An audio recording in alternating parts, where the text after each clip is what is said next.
Medyo talaga to, darling. Yung chan mo ang laki. Kamusta naman yung work?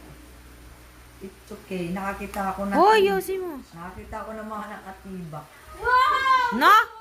Nakakita ko ng mga nakatibak. Ano sabi mo? Ano sabi mo? Ano sabi? customer na kami agad. Mga nagrampa-rampa na doon.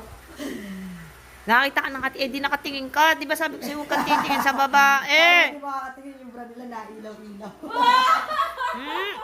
Kaya ka nagpagupit, no? Yung pagupit. Siyempre grand opening yun. Kailangan malinis Bakit ka tingnan. nagpagupit? Kaya pala nagpapapogi ka. Nakabidyo nga dami ang guest eh. Di nakakita ka ng puwet. Nakakita ko ng burger. Ako na. Dapat burger ko lang yung gusto mong makita. Yung burger mo, nandyan lang palagi yan. Ayoko, mag-resign ka na dun. Bottom.